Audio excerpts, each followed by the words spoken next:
Assalamualaikum warahmatullahi wabarakatuh. Anak-anak kelas 4 yang saya banggakan.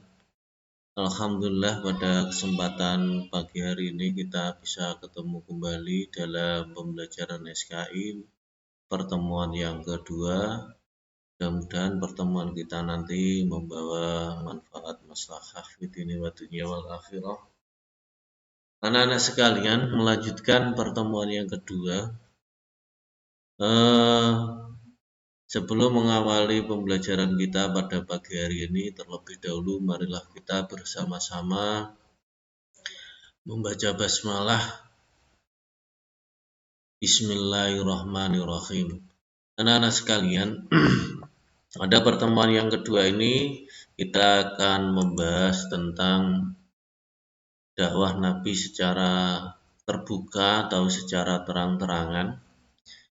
Setelah kita mempelajari dakwah Nabi secara sembunyi-sembunyi, lalu kita lanjutkan pada pertemuan yang kedua ini membahas tentang dakwah secara terang-terangan. Ini sudah saya ambil ilustrasi gambar bahwa ini contoh dakwah, yaitu mengumpulkan orang, mengajak orang untuk kebaikan. Ini ada beberapa orang lainnya, ada satu yang memberikan dakwahnya, menyampaikan dakwah kepada yang lain untuk diajak dalam kebaikan, dalam arti dakwah Islamiyah, mengajak menuju ke agama Islam. Kita lanjut. Selama 3 tahun lamanya Nabi Muhammad SAW menjalankan dakwah secara sembunyi-sembunyi. Suatu hari Rasulullah SAW mendapat perintah untuk berdakwah secara terang-terangan, yaitu dengan turunnya surat Al-Hijr ayat 94 yang bunyinya A'udzubillahi minasyaitonirrajim fasda' bima tu'maru wa'arid 'anil musyrikin. Saya ulang, fasda' bima tu'maru wa'arid 'anil musyrikin, yang artinya maka sampaikanlah olehmu secara terang-terangan segala apa yang diperintahkan kepadamu dan berpalinglah dari orang-orang yang musyrik.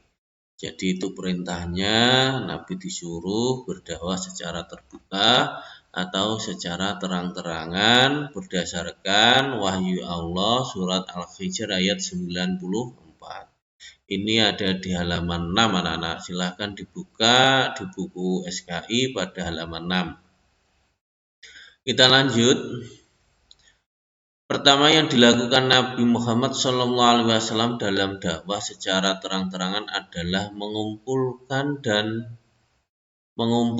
dalam jamuan makan para kerabatnya dan orang-orang terpandang dari kaum Quraisy. Mereka diajak untuk menyembah Allah Subhanahu wa Ta'ala, berbuat baik terhadap sesama, dan tidak boleh saling bermusuhan. Itu anak-anak yang dilakukan, jadi dikumpulkan dari kalangan keluarga dan orang-orang yang terpandang dari kaum kafir Quraisy, untuk diajak menyembah kepada Allah dan berbuat baik terhadap sesama dan tidak saling bermusuhan.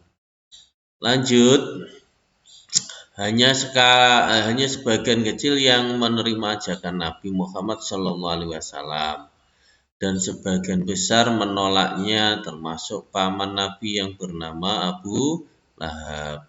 Abu Lahab secara keras menolak, bahkan mengancam akan memusuhi Nabi Muhammad SAW, apalagi ini adalah dari kalangan keluarga memusuhinya. Ini pamannya Nabi Muhammad SAW. Bahkan mengancam apabila meneruskan dakwahnya, maka Nabi Muhammad akan dimusuhi oleh siapa? Pamannya yang bernama Abu Lahab. Nabi Muhammad SAW walaupun mendapat tantangan dan ancaman, beliau tetap tabah dan tidak putus asa, anak-anak. Karena dakwah itu yang membutuhkan pengorbanan. Oke, saya kira itu anak-anak untuk pertemuan yang kedua kita membahas tentang dakwah secara terbuka. Tugas kalian di pertemuan yang kedua itu ini adalah ini, silahkan kalian tulis di buku kalian, lalu kamu nanti memberi keterangan dari nama-nama yang ada ini, dari 12 nama nggih. Coba kamu pilih dari kalangan apa orang-orang tersebut dan isikan dalam kolom keterangan tabel di bawah ini. Contoh, saya kasih contoh satu. Ini Khadijah binti Khuwailid. Keterangannya ini adalah dari kalangan apa anak-anak? Ini adalah dari kalangan keluarga Nabi. Jadi tinggal Ali bin Abi Thalib, Abu Bakar, Utsman bin Affan, Zubair bin Awam, Abdurrahman bin Auf, Sa'ad bin Abi Waqqas, Thalhah bin Ubaidillah, Abu Ubaidah bin Jarrah, Arqam bin Abil Arqam, Ummu Aiman, Zaid bin Harisah. Ini kamu kasih keterangan.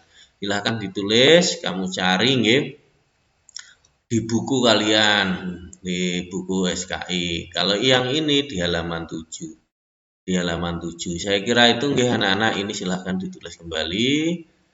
Pertemuan kita cukupkan pada pagi hari ini. Marilah kita bersama-sama membaca hamdalah alhamdulillahirabbil alamin. Wassalamualaikum warahmatullahi wabarakatuh.